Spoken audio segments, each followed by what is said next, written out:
Hello everyone, we are group number 14. My name is Medina. My name is Pedro, Moncada. I'm Bryan, Miyasato. And our presentation is going to be on Lockheed Martin, its history, and its products. Lockheed Martin at its introduction. Lockheed Martin Corporation is a global security company that primarily researches, designs, develops, manufactures, and integrates advanced technology products and services. The company businesses span space, telecommunications, electronics, information services, aeronautics, energy, and systems integration. Lockheed Martin operates worldwide and is the world's largest defense contractor. The iconic company was formed by the merger of Lockheed Corporation and Martin Marietta in 1995. Both companies contribute important products to the new portfolio. Now, history of Lockheed Martin. As we said, Lockheed Martin was the merger of Lockheed Corporation and Martin Marietta. Martin Marietta was formed in 1961 and was the merger of the Glen L. Martin Company and American Marietta Corporation.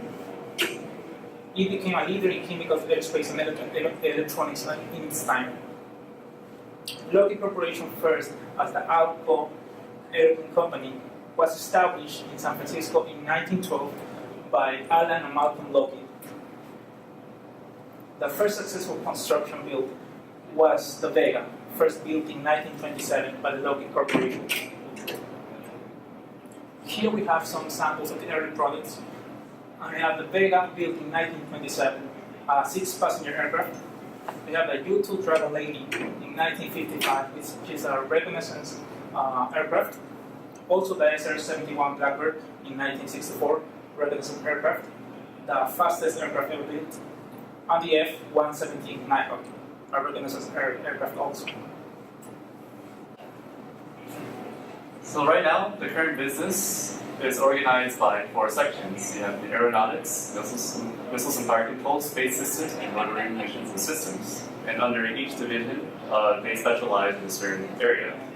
So the aeronautics is all the advanced military aircraft and commercial engines. So this is where you see the F-35 Lightning II, the F-22 Raptor, and what Pedro mentioned, the SR-71 Blackbird.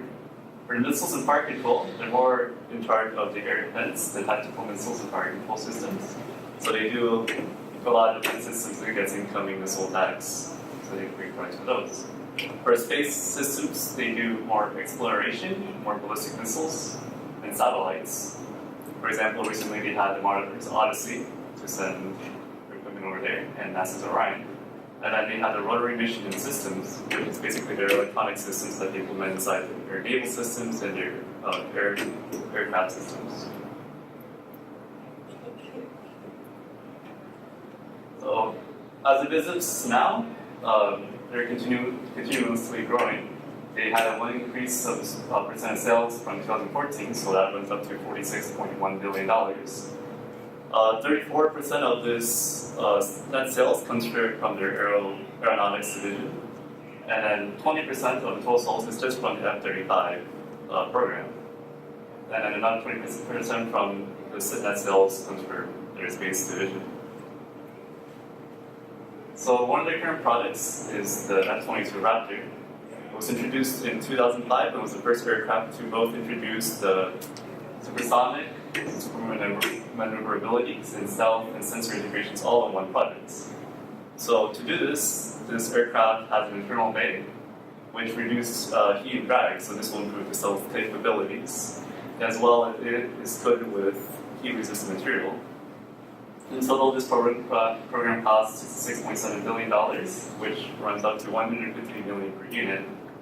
But as of right now, they stop production of these planes because there's a lack of need of it, since it's more for air-to-air combat usage. Another product that they're still developing and still using today is the UGM-132 Trident II ballistic missile. So this is a submarine launch missile, which basically allows it to carry a nuclear warhead on any submarine around the world with self-propelled capabilities. Each unit costs $37 million per unit. And how this works is it works in 3 stages. And each stage of the rocket, it has a thrust vector control system guided by astral inertial navigation systems, which basically uses the stars for its navigation. because it's going at a high rate of speed. And right now, the current customers for this is the US Navy and the UK Royal Navy as well. One of the current developments is the F-35 lining to Joint Strike Force. This is an infamous program because it's the most expensive military program to date. The projected cost of this program was $200 billion. However, as of right now, they run up to $400 billion due to delays, and technical glitches, and then test problems. So overall, the whole purpose of this plane is so it can replace A-10 Warhawk F-16 and AV-8 aircraft. Those planes are divided up between the Navy, the Marine Corps, and the Air Force. So instead of having 3 different planes for 3 different purposes, this one aircraft will work for all 3 of them. And it comes in 3 variations. For example, for this plane, for the Navy, they constructed so it has launch capabilities from aircraft carriers. And for the Marine Corps, they made it so the nozzle can launch vertically.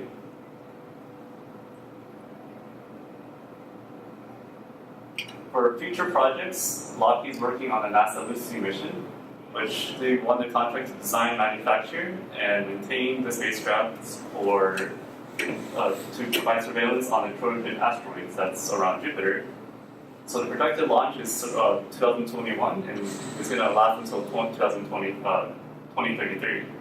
The whole purpose of this is to provide data to scientists of what the material of the asteroid is, which can probably solve one of how our solar system was created. Mm-hmm. So now I'm going to be talking about what we think are potential designs that Lockheed may pursue in a not so near future, but a much further future. So as we've mentioned before, Lockheed has been a company that has had and has currently a great deal of influence in a lot of different fields. These fields can include robotics, aircraft, space missions, missile systems, as we mentioned before.